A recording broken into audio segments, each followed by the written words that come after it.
Day 3. I hope you went to bed last night because it is now back day.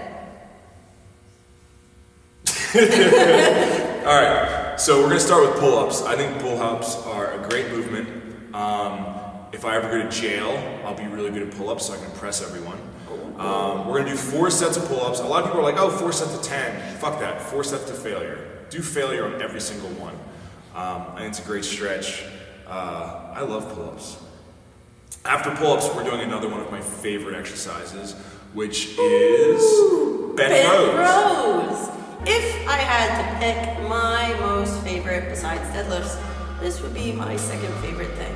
The cool thing with bent rows is, it's all about feeling where you want to feel it. Now this is majority a lat exercise. You'll see that Rob actually pulls from the ground, whereas I'm a little bit higher up.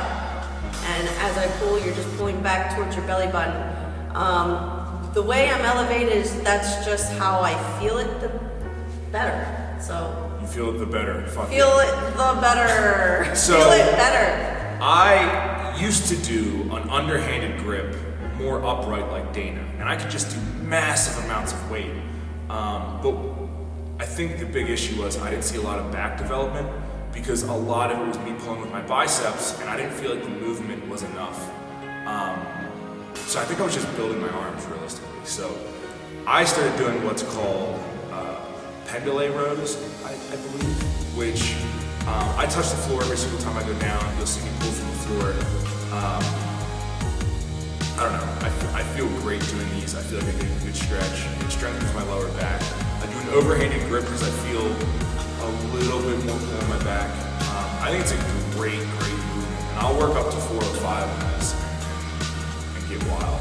Anything with the overhand grip that's gonna, obviously back is so much bicep. So by doing an overhand grip, you're going to limit the use of your bicep just a little bit. Anytime it's underhand, you're gonna be targeting biceps as well. So overhand. This is also like big movements like this, and I think this is what people don't realize. They always ask Dana how to get abs. And how does Dana have these abs? One, abs are obviously made through fucking diet. You'll notice that in this trainer, we don't have ab-specific workouts. This is almost an ab workout. You're not necessarily working your abs, but bent over, pulling your core tight, make sure your core is tight.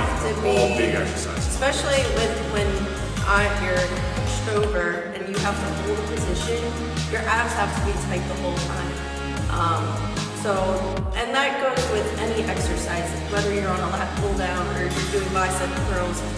Be very, very conscious of your stomach and your core because they're going to be worked too. So after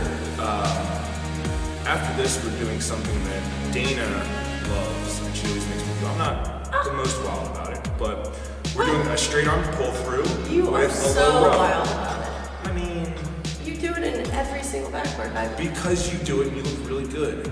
And I think it's a fantastic stretch. And especially after because he knows it's awesome.